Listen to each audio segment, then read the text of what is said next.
Good morning. What a day, right? So we wanted to start because we recognize that you got to get to work. Never thought that you would hear those words and actually be happy about them, right? Congratulations. As many of you know, and for those that don't know me, I am Interim Dean Patricia Sanchez-Abril, and I have the honor of leading this wonderful law school. I also have the honor of doing things that remind me of how wonderful and how important this role that I serve in is. This year, when I welcomed our new 1Ls, I told them, I said, I have 3 favorite days in the year. They are, and they can recite them. One is orientation, because we bring everyone in and we just welcome them into the transformative experience that is going to law school. The second is commencement, because I'm the one that gets to shake your hand the first time across that stage. Remember that? When in the Watsco Center, when all the lights are on you and you're, just having received your diploma. But in law, we know that diploma, that day, although that's an amazing day, it has a little bit of an asterisk next to it because you know what's coming in the next couple of weeks. And so today is the best day. Today is the best day. Let's hear it for the best day.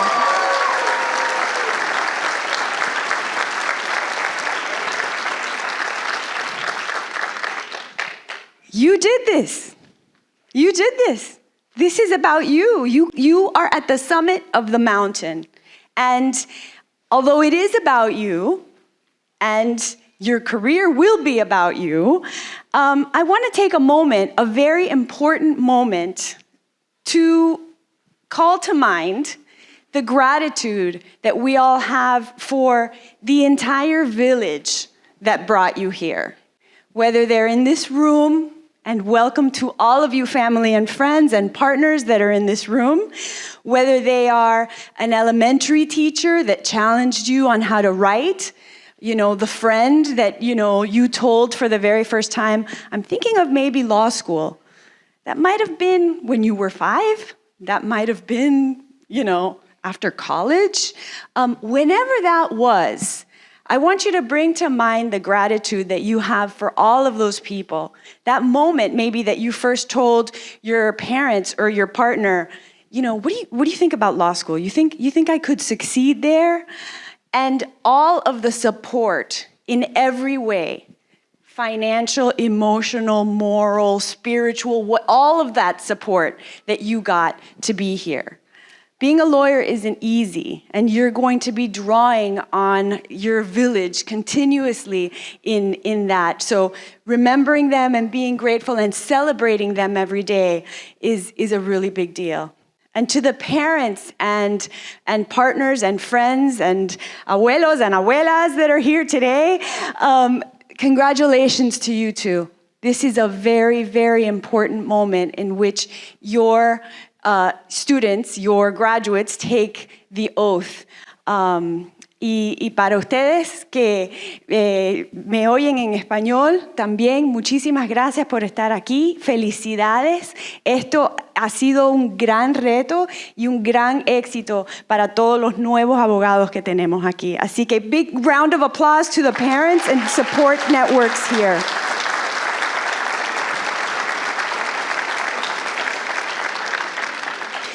So I would now like to announce our keynote speaker, the Honorable Adalberto Jordan.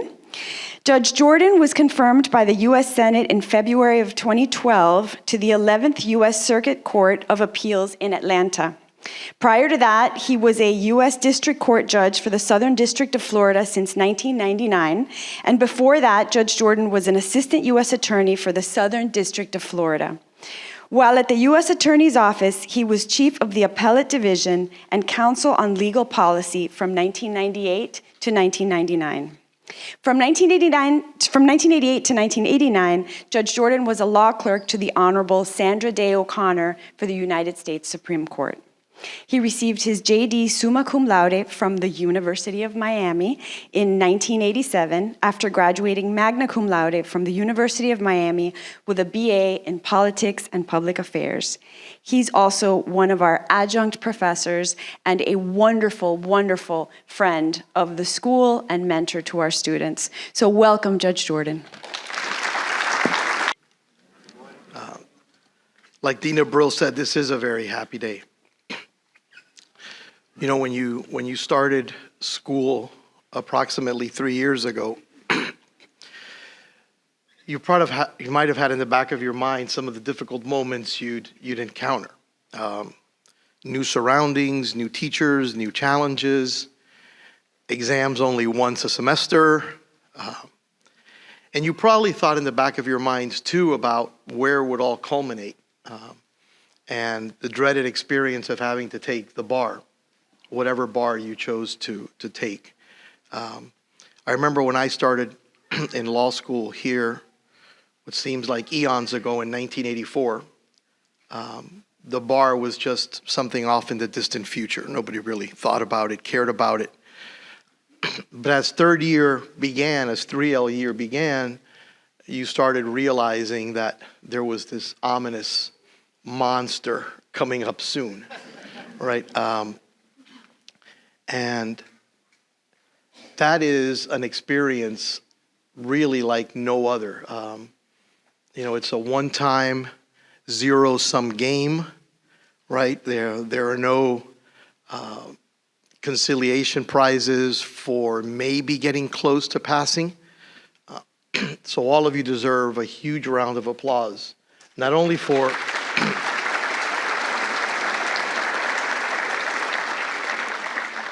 not only for getting through 3 years of school, which is an accomplishment in and of itself, but also having done enough and persevered enough to have passed a difficult exam, broken out over 2 days under incredible mental and physical pressure.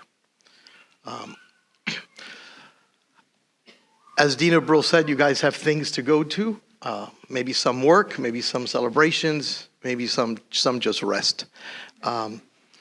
But I want to tell you that as you embark on your careers, whatever those careers may be,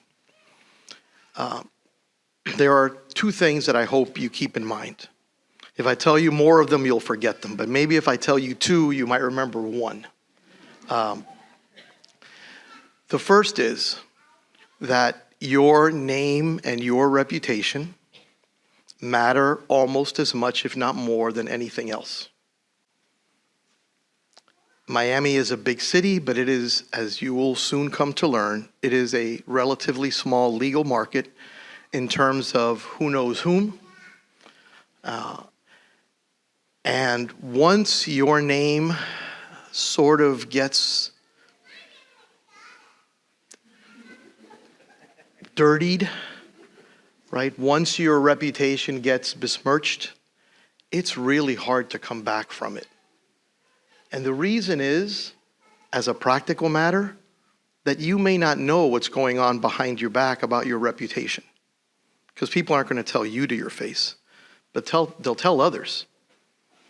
And over a course of time, you will meet countless other attorneys, either within or outside of litigation or whatever area of law you practice. And people will ask about you. They'll say, oh, I have, blank as an opposing counsel in this case. What can you tell me about her or about him?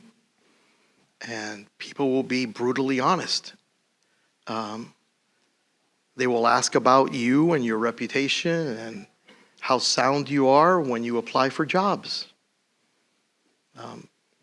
Today's legal market is a fast-moving one. People usually don't stay at one place for a long period of time. Some do, but it's certainly a different market than the one that my classmates and I encountered when we graduated from here back in 1987. So remember that your reputation means a heck of a lot. Your license means a heck of a lot. no case, no project, nothing is worth giving up that reputation for a result. One of the things that I learned at this law school, and I learned luckily a heck of a lot, was in our class preparing for the ethics portion of the exam, which you took separately back then. I think it's still taken separately now, right? And our professor told us, somebody asked him like a profound, difficult question about legal ethics and what to do, and there was no real right answer or wrong answer. But his answer was very, very profound. And what he said was, if you have to think twice about whether to do something or not to do it, the answer's already been told to you, which is don't do it. If you have to hesitate, if it's not an automatic yes, I can do this, I should do this, then just step away and say no, and say no. If someone asks you to do something which you truly believe is improper or unethical, ask for advice. Go to someone who you trust, someone you've built a relationship with, a professor at this school. Try to get advice to the extent you can without violating, attorney-client confidences, and figure out whether or not you are in a good enough state of mind to do what you've been asked to do. So that's number one. Number two is that all of you have a role to play, regardless of your political or legal or judicial viewpoints, in upholding the rule of law. It's not a political question. It's not a philosophy question. But all of you in your own way have to do your part to uphold the rule of law. And your perception of the rule of law may be different than mine. You may disagree with me or agree with me or others on certain things. But there are certain bedrock principles that underlie everything that we do in our system. And I think I'm not going out too far on a limb to say that if those institutions erode too much, then the system we have, the system that has largely worked well for over 2 centuries, is going to start to show signs of fracture. And that is not only going to affect us and the country as a whole, but it's going to affect you and the profession that you are just going to begin working in. I said 2, I'm going to say 3. So here's the third one. In today's environment, almost everything about the legal system, the judicial system, is seen in terms of outcomes. Right? You turn on the TV, whatever your preferred mode of news is, or a podcast, or some streaming service, and you see people talking about the results in cases as if the result in the case were all that there is.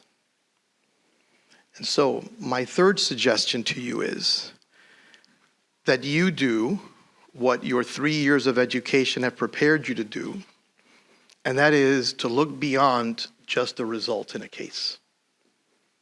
And realize that sometimes a result that you might like politically, ideologically, personally, may not be the right result legally. And the reverse is also true. So when people talk about a judicial decision, feel free to criticize it. We're supposed to have life tenure for a reason. And that is to be able to be criticized in the work that we do and have our jobs and our work looked at and analyzed. And we obviously make mistakes. We don't get everything right. Hopefully we try to get everything right. We make mistakes. And so it's right that the system should look at us critically and analyze what we do. But don't just look at results as the end-all, be-all of the legal system. So I challenge you to, not only for your own purposes, but when you talk to others and you're engaged in conversations about things that are going on in the legal system. And de Tocqueville said many perceptive things about America when he visited in the early 19th century, but one of them was that he was amazed that in the United States, even back then, every political and social problem that he saw back then ended up in the courts. And that was sort of a notion that was new to him, given where he was coming from. So make sure that you do what Miami has prepared you for, which is to look behind the headlines, look behind results, and really analyze deeply whether you think that a court, a judge did something correctly or incorrectly. And maybe it's not a binary answer. Maybe there are reasonable answers to very difficult legal problems, and that's why people can reasonably disagree about them. Right? Lawyers, more than anyone else, I think by training, should be equipped to disagree agreeably. And that's part of your jobs too. Whether you work in the private sector, the public sector, for a company, for a think tank, for a nonprofit, whatever you do, your job is to not only do work individually to the best of your ability for the client or the entity you work for, but also to keep the system going for those that are going to follow in your footsteps. So, enough for messages. This is a really, really happy day.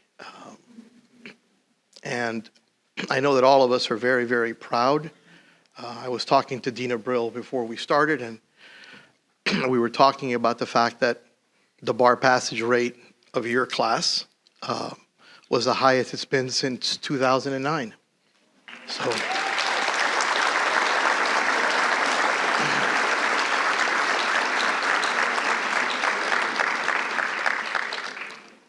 And that's an achievement, a collective achievement that all of you deserve a lot of credit for.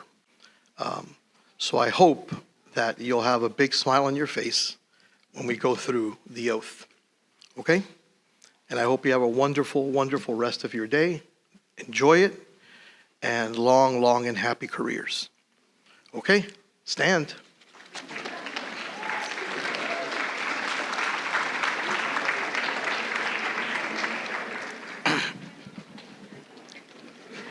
Okay.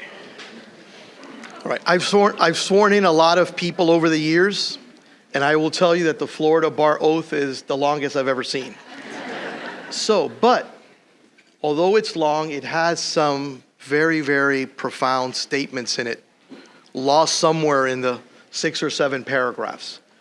So when you say the words, don't just repeat them, but try to take inside what the words really, really mean. Okay? Right, raise your right hands, please. And repeat after me. I do solemnly swear or affirm that I will support the Constitution of the United States and the Constitution of the State of Florida. That I will support the Constitution of the United States and the Constitution of the State of Florida. I will maintain the respect due to courts of justice and judicial officers. I will not counsel or maintain any suit or proceeding which shall appear to me to be unjust, nor any defense such as I believe to be honestly debatable, under the law of the land. I will employ for the purposes of maintaining the causes confided to me, such means only as are consistent with truth and honor, and will never seek to mislead the judge or jury by any artifice or false statement of fact or law. I will maintain the confidence and preserve inviolate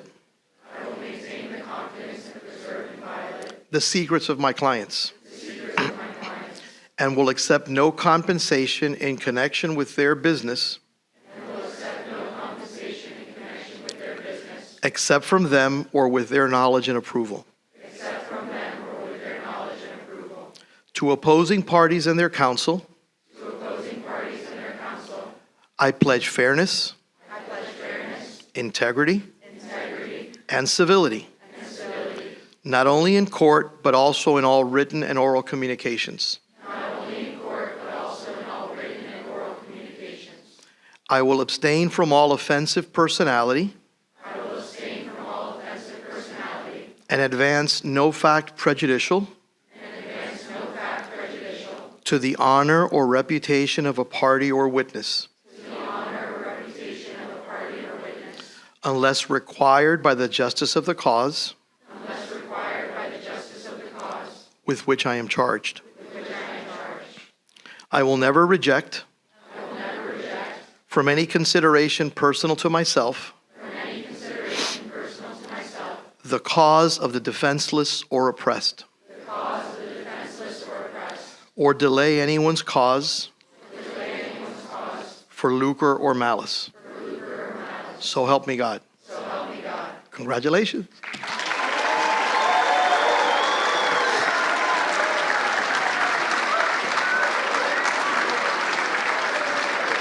Congratulations.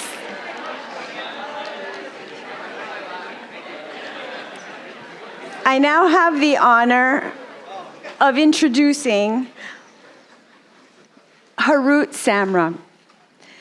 He is the president of our Law Alumni Association, and he is here to officially welcome you into the Law Alumni Association as sworn-in lawyers.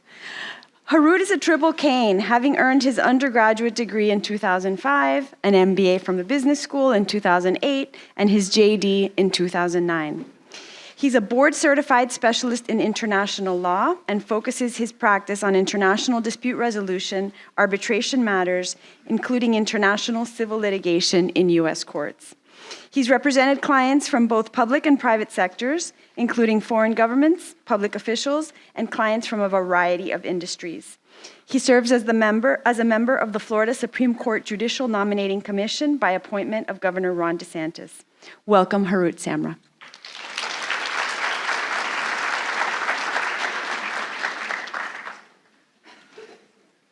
Thank you, Dina Brill. It is such an incredible privilege to be here today with all of you as the president of the Law Alumni Association to welcome you all to the ranks of the 26,000 plus alumni of our law school who do incredible work and represent our community well throughout the country and around the world. This is, I think, as both of our speakers today, Dina Brill and Judge Jordan have said, an incredibly happy day. It's one that I, again, am so proud to be a part of.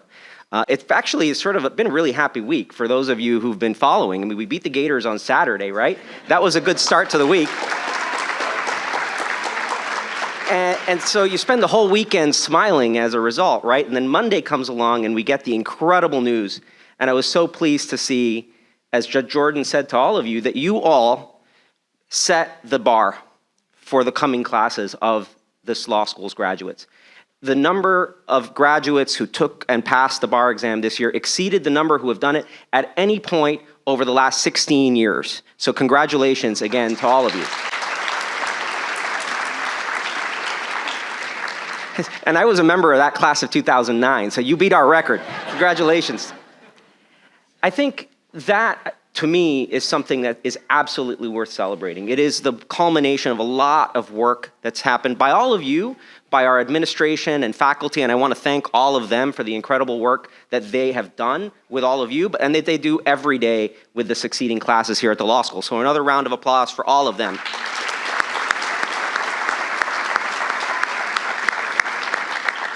So I want to take a moment just to reflect, and I've been doing this shockingly for 16 years. All of you, 3 years ago, were here, at orientation, and I had a chance to speak to the orientation class just a couple days ago.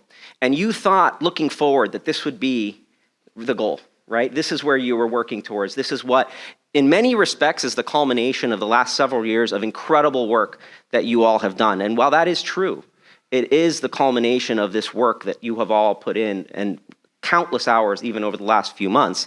It's also a new beginning for all of you, right? So this is just the start. While many of you have think about it, and I think rightfully so, that this is sort of a valedictory event, and it is for all of you. This is a day that you will never forget. I can tell you also, you'll never forget Monday. I'll never forget the Monday where we're waiting for the bar results, sort of refreshing the Supreme Court website 1,000 times between 9 a.m. and 12 p.m. But you'll never forget this day. This is a day that I know throughout your careers you'll carry with you, and the opportunity to spend it with your classmates, your friends, the people who you've spent most of the last 3 years with, is such an incredible thing that I know you will cherish for many years to come. So take a moment to reflect. You all just now are embarking on this incredible career. And this is a career, this is a profession. Always remember that. This is not a job. If you were looking for a job, there are lots of other things that you can do, I assure you. This is a profession. You've all just taken an oath. Most people, when they start on a new job, don't take an oath, right? You all just took an oath, and it's called an oath of attorney. The word attorney is 1,000 years old, literally. And it means to turn to delegate, to turn to someone, right? And that's what all of you, over the next several years, are going to experience, and over the next decades of your career. And I can tell you, I know, and I reflect on this a lot. This is not just another job that all of you may have had up to now. This is an incredible and important role that you all play in our society. Your clients will turn to you on many of their worst days. They will turn to you with many of their greatest challenges, and they'll look to you to speak for them, to be their voice. When an attorney stands before Judge Jordan, he or she says, my name is, and I represent, or I'm here for, Harut Samra on behalf of, right? You become their voice. You literally step in their shoes. And the oath that you took today gives you that privilege to do this. This is an incredible function in our society. It's an incredible privilege. No one else, other than that person, himself or herself, can do that. Can be the intermediary, can be the voice of your clients. So always remember that. The client is trusting you with their most difficult and challenging moments. And I think for that reason, you always need to reflect on what it means to do what you do. This is not just, again, a thing that we do. This is a social and important function within our system. And I think that's part of why maybe it's so challenging, and that's part of why we all take an oath at the beginning of this career. And as you take this oath, and as you embark on this challenge, just as it will, in many respects, be something that you'll work on throughout your careers, look for mentors. Be a mentor, right? Just as it is a challenge, it's also an opportunity. This will be, for many of you, the most rewarding opportunity of your lives. You will reflect 20 years from now on the people that you've been able to help. The people whose advocacy, your advocacy, saved their job or helped them get through the most difficult episode of their lives, whether that's a divorce or the passing of a family member and all of the other things that we face on a daily basis. It is an opportunity. You will have rewarding careers, all of you, I'm sure. But give back. Take this also as an opportunity, just as you've been the beneficiary of so much generosity and of so much good counsel and wisdom, be that good counsel for the next generations of our law students.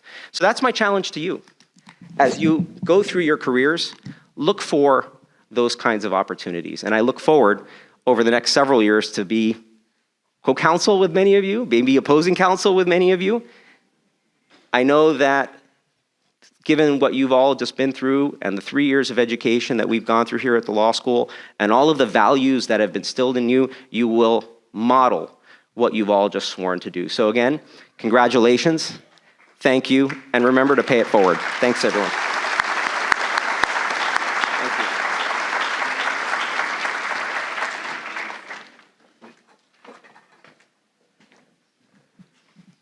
right, it's time to get to work. I want to close with two requests. These are short-term requests, so you'll remember both of them. The first is that on your way out, please pick up your packet. This is what you will submit to the Florida Bar to make this day official, and it has a couple of other congratulatory messages from all of us as well. And on a final note, you all know that January, we begin our centennial year. We have been here as a law school for 100 years. Harut mentioned that's 26,000 alums all over the world. That's an amazing, amazing experience, and we hope that you celebrate that wherever in the world you are as well. I'm not going to ask you for money, don't worry. Not yet. I'll give you a little while before that. But I am going to ask you for one thing. You know what that means? You know what being here for 100 years means? That means we're here. We're still here. I've been at this university for 22 years, and one of the greatest pleasures of my career is seeing students come back and say, oh yeah, you graduated a couple years ago, right? No, that was 10 years ago, Professor Abril. I'm like, oh, okay. And you're gonna come back as a guest lecturer or as a mentor to our mentor pods, or you're gonna come back for maybe Beer on the Bricks, which is coming back during our centennial year. Yes. Yes, I thought I would get that reaction. But we're also here for you in your career. Amy Perez and her team at the Office of Career and Professional Development, in a couple years, you might be considering a judicial clerkship. Come back to us. We are here for you. And you, in future years, will also be here for us in however the many ways you want to give back to us. So, but really do think about it. And if by some chance you are in a job, or you want to switch jobs, or you want to start a different first job, which happens sometimes too, come back to us. Maintain that communication, because we've been here for 100 years. We're going to be here for another 100 years, and that means that we're here for you. Okay? All right. So to all of you, have a wonderful day. Thank you for being here with us, and I hope that you continue to drink in this moment and celebrate all week, all year. Congratulations.